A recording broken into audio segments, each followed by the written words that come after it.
दोस्तों, एक हिमालय के योगी से मिलने के बाद मात्र 13 दिन में स्टेशन मास्टर की पूरी जिंदगी बदल गई।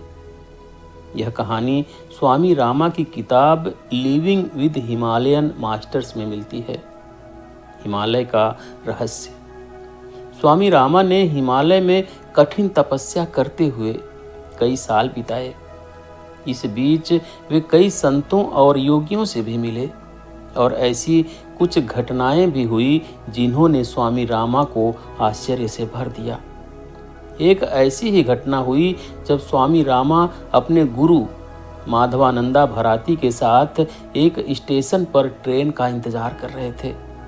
उसी समय वहां का स्टेशन मास्टर आया और गुरु को प्रणाम करके कहा, महाराज, मैंने 2 दिन पहले ही स्वप्न में देखा कि मुझे एक संत मिलेंगे और मुझे मंत्र देंगे जो मेरा जीवन बदल देगा। मैं 2 दिन से सो नहीं पा रहा हूँ गुरुदेव। मन में बहुत बेचैनी है। मेरी मदद कीजिए, मुझे मंत्र दीजिए जिससे मेरा जीवन सफल हो जाए। गुरु ने कहा, आप घर परिवार वाले, सरकारी नौकरी वाले हैं, क्यों इन सब में उलझना चाहते हो? स्टेशन मास्टर समझदार थे। वह गुरु का इशारा समझ गए। उन्होंने कहा, महाराज, मैं कई दिनों से बेचैन हो रहा हूँ। यह जीवन बड़ा नीरस लगता है। मैं बार बार सोचता हूँ मेरा जन्म क्यों हुआ। आप एक बार बोल कर तो देखिए, मैं आपके दिए मंत्र का हर समय हर स्थिति में पालन करूँगा।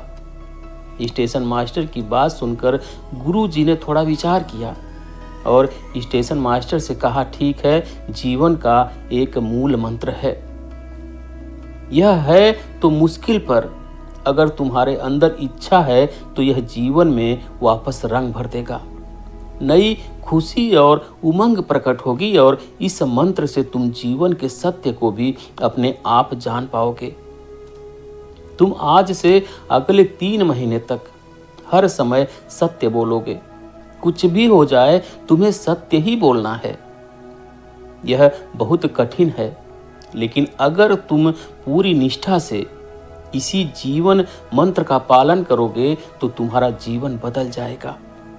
इतना कहकर गुरु और स्वामी रामा आगे बढ़ गए। स्टेशन मास्टर ने उसी क्षण से सत्य बोलना शुरू कर दिया।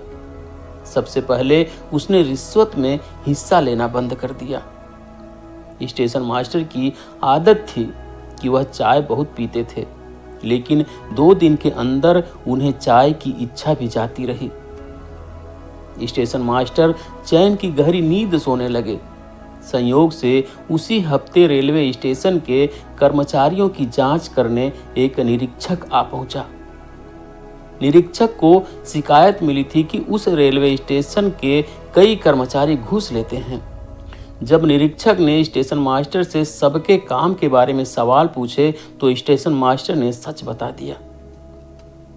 अभी तक हम सब जो भी रिश्वत लेते हैं वह आपस में बांट लेते हैं। निरीक्षक ने तुरंत रिपोर्ट बनाई और स्टेशन मास्टर समेत रिश्वत लेने वाले कर्मचारियों के खिलाफ मुकदमा दर्ज कर दिया। स्टेशन मास्टर के सच बोलने की बेवकूफ़ी ने सभी कर्मचारियों को मुसीबत में डाल दिया। तो कोर्ट में सारे कर्मचारियों ने मिलकर स्टेशन मास्टर के खिलाफ झूठा बयान दिया। रिश्वत केवल स्टेशन मास्टर लेता है। उसने हमें बदनाम करने के लिए झूठ बोलकर फंसाया है। स्टेशन मास्टर को 15 साल की जेल की सजा पक्की थी। इधर पत्नी और बच्चों ने भी साथ छोड़ दिया था। स्टेशन मास्टर ने खुद से कहा, अभी 13 दिन ही हुए हैं और सच बोलने के कारण नौकरी और परिवार चला गया। 3 महीने में न जाने क्या होगा। यह शब्द स्टेशन मास्टर के मुंह से निकले और इधर स्वामी रामा के गुरु जोर जोर से हंसने लगे। उन्होंने स्वामी रामा से कहा, तुम जानते हो क्या हुआ? जिस व्यक्ति को मैंने सत्य बोलने को कहा था वह आज जेल में है। यह सुन स्वामी रामा ने पूछा, तो फिर आप क्यों हंस रहे हो? तो माधवानंदा भराती ने बताया, मैं उस स्टेशन मास्टर पर नहीं बल्कि मूर्ख दुनिया पर हंस रहा हूँ। जब तक इंसान झूठ बोलता है, बेईमानी करता है, तब तक दुनिया उसकी इज्जत करती है। वहीं सत्य की राह पर चलने वाले वीर का तिरस्कार करती है। फिर यही दुनिया कहती है, लोगों में सच्चाई कहाँ रही, इसलिए मैं हंस रहा हूँ। जज और स्टेशन मास्टर। जल्द ही स्टेशन मास्टर को अदालत में पेश किया गया और जज ने पूछा, तुम्हारा वकील कहाँ है? स्टेशन मास्टर ने कहा, अब मुझे वकील की ज़रूरत नहीं है। तो जज ने फिर कहा, तुम सरकारी वकील की मदद ले लो, शायद तुम्हारी सज़ा कम हो जाए। पर स्टेशन मास्टर ने कहा, मुझे वकील की आवश्यकता नहीं है। अब चाहे कितनी भी सज़ा हो, पर सच यही है कि जो रिश्वत ली जाती थी उसमें से एक हिस्सा मैं लेता था। लेकिन 13 दिन पहले मेरी मुलाकात एक संत से हुई। उन्होंने मुझसे कहा था, कभी झूठ मत बोलना, हर हाल में सत्य ही कहना। उस दिन से अब तक मैंने परिवार, दोस्त और बहुत कुछ खो दिया और अब मैं अदालत में खड़ा हूँ। यह सुनकर जज ने ब्रेक घोषित किया और चुपचाप स्टेशन मास्टर को अपने कमरे में बुलाकर पूछा, कौन है वह संत जिनकी बातों के प्रभाव में तुम सत्य बोलने पर अड़े हो? स्टेशन मास्टर ने संत के बारे में बताया तो जज सब कुछ समझ गया। संयोग से यह जज भी उसी संत के शिष्य थे जिन्होंने स्टेशन मास्टर को सत्य बोलने का मंत्र दिया था। जज ने कहा, आप सही रास्ते पर हो, काश मैं भी ऐसा कर पाता। जज ने स्टेशन मास्टर पर सिर्फ जुर्माना लगाकर रिहा कर दिया, लेकिन स्टेशन मास्टर की नौकरी चली गई। दोस्त और परिवार ने भी नाता तोड़ लिया। वे किराए के कमरे में रहकर बच्चों को ट्यूशन पढ़ाने लगे, लेकिन 3 महीने तक सत्य पर टिके रहे। फिर एक दिन स्टेशन मास्टर को सरकारी टेलीग्राम मिला जिसमें लिखा था, आपके पिता के पास जमीन का बड़ा टुकड़ा था जिसे सरकार ने कब्जे में ले लिया था। अब सरकार आपको मुआवजे के रूप में 13 लाख रुपए दे रही है। स्टेशन मास्टर इस जमीन के बारे में नहीं जानता था। उसने कैलेंडर देखा, आज 3 महीने पूरे हो गए थे। वह समझ गया कि 3 महीने झूठ ना बोलने का मुझे यह इनाम मिला है। वह अपनी पत्नी के पास गया और मुआवजे की रकम सौंप दी। पत्नी और बच्चों ने साथ रहने को कहा तो स्टेशन मास्टर ने कहा, मैंने जीवन में बहुत झूठ बोला है। मेरे जीवन से नीरसता थी, हमेशा डर लगता था, लेकिन जब से सच बोला हूँ मैं कठिनाई के बीच भी बहुत खुश रहता हूँ। किसी बात का डर नहीं बचा।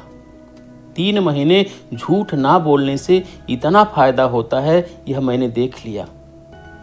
अब मैं यह जानना चाहता हूं कि अगर मैं जीवन भर झूठ नहीं बोलूंगा, सत्य की राह पर चलूंगा तो क्या होगा?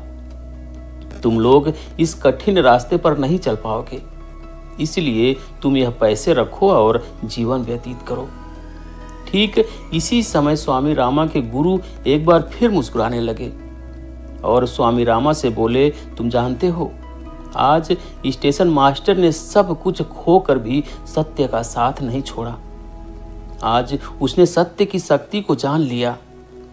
यह एक महान जीवन का आरंभ है।